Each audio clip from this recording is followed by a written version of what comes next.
Estos dos hombres, Anás y Caifás, urdieron para acusar injustamente a Jesús y llevarlo a la muerte en la cruz. Ellos escupieron en su rostro, propinaron bofetadas en su cara y se burlaron de él. Pero todo esto no quedaría así. Estos son los sacerdotes que mataron a Jesús, Anás y Caifás.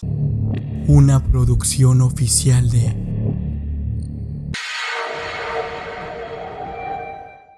Ante esas figuras siniestras que acusaron y condenaron a Jesús, los sacerdotes de poder inimaginable. Pero, ¿qué les ocurrió? En el Evangelio de Mateo, capítulo 26, versículos 59 al 68, somos llevados al cruel juicio de Jesús que condujo a la crucifixión del Salvador. Los principales sacerdotes, todos conspirando contra él, buscando pruebas falsas, testigos mentirosos, una trama digna de un drama angustiante. Pero entonces llega ese momento de tensión donde el sumo sacerdote confronta a Jesús, exige una respuesta y él, en medio de la agonía, responde con palabras de poder y promesa: y verán al Hijo del Hombre sentado a la diestra del Todopoderoso y viniendo sobre las nubes del cielo. Pero esas palabras para sus oídos fue una blasfemia, un grito de condenación, y así la tragedia se desarrolla ante nuestros ojos. Ha blasfemado, grita el sumo sacerdote, y se proclama la sentencia de muerte. En aquel terrible momento, algunos escupieron en su rostro y le dieron un puñetazo, otros propinaban bofetadas. Anás y Caifás, esos dos cerebros detrás de la trama siniestra, orquestaron la acusación que llevaría a la crucifixión de Jesús. Su influencia, una fuerza oscura y opresiva, fue fundamental para sellar el destino del Hijo de Dios. Un evento de angustia y tragedia que resuena a través de los siglos. Pero, ¿quiénes eran estos hombres? Anás y Caifás. En aquel tiempo, Jerusalén estaba bajo el dominio implacable de los romanos y los líderes locales estaban atrapados entre dos mundos. Por un lado, los líderes religiosos judíos, responsables del orden en el sagrado templo de Jerusalén, un lugar profundo de significado espiritual. Por otro lado, las autoridades romanas, ávidas de control político y paz, una tensión constante entre dos facciones. El templo era el epicentro de la vida judía, atrayendo a multitudes de peregrinos que ofrecían sus donaciones y cumplían sus deberes religiosos. Quien controlaba el templo no solo detentaba el poder religioso, sino también el poder político. Año tras año, esta batalla de influencia se desarrollaba, y en medio de este torbellino surgieron Anás y Caifás, destacados líderes religiosos, miembros de la influyente secta saducea que no creía en la resurrección. Se convirtieron en sumos sacerdotes, figuras centrales en la vida religiosa judía. Su poder en el templo era incuestionable, y Anás llegó a ocupar el cargo de sumo sacerdote más de una vez, consolidando aún más su dominio. La primera ascensión de Anás como sumo sacerdote ocurrió en el año 6 después de Cristo, bajo el gobierno de Quirino, gobernador de Siria, y permaneció en esa posición hasta cerca del año 15 después de Cristo. Durante ese periodo, Anás engendró un sistema de nombramientos dentro de su propia familia, asegurando así la continuidad de su dominio en el poder religioso. Su control absoluto sobre el sumo sacerdocio se convirtió en una sólida fuente de autoridad en el templo de Jerusalén. Allí supervisaba rituales, administraba sacrificios y hacía cumplir las leyes religiosas. Su poder no se limitaba al ámbito religioso. Anás se convirtió en una figura política destacada, ya que el templo era un centro de poder y control en la sociedad judía. Además, controlaba el lucrativo impuesto del templo y el cambio de monedas. Mientras tanto, Caifás, de manera intrigante, selló una alianza familiar al casarse con la hija de Anás. Ambas familias eran conocidas por su riqueza y formaban parte de la alta sociedad de la época. Caifás asumió el cargo de sumo sacerdote alrededor del año 18 después de Cristo, y con ello tomó las riendas del templo de Jerusalén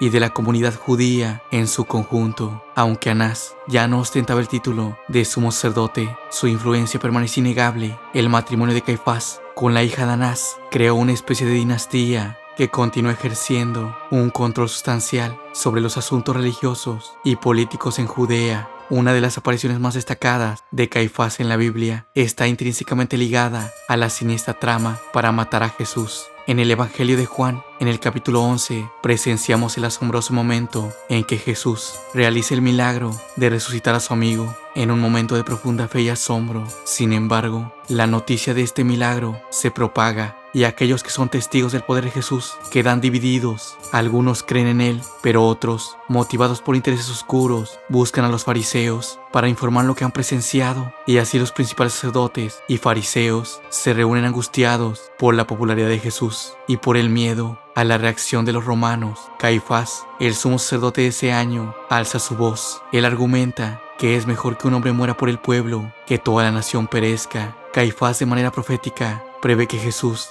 debe morir por la nación, y así, en las profundidades de la conspiración, el consejo decide que Jesús debe ser ejecutado. Las palabras de Caifás, aunque motivadas por intereses políticos y miedo, se vuelven proféticas, ya que advirtió que la muerte de Jesús era inevitable. Después del interrogatorio ante Caifás, Jesús fue condenado y enviado al gobernador romano Poncio Pilato para ser juzgado y ejecutado. La hostilidad hacia Jesús era profunda y muchos judíos no creían en él, lo que llevó a este destino sombrío. Sin embargo, después de la resurrección de Jesús, Caifás se enfureció y se negó a aceptar la evidencia de que Jesús estaba vivo. Esto desencadenó una persecución feroz contra los primeros cristianos. Caifás arrestó a Pedro y a Juan y más tarde participó en la muerte de Esteban, el primer mártir registrado en la Biblia. Fue él quien autorizó a Saulo a perseguir y arrestar a cualquier cristiano que se encontrara. Caifás veía en los seguidores de Jesús una amenaza para la autoridad religiosa y política de la época. Fue entonces que Poncio Pilato fue destituido de su gobierno por Lucio Vitelio, gobernador romano de Siria. Sin el apoyo de Pilato, Caifás también fue depuesto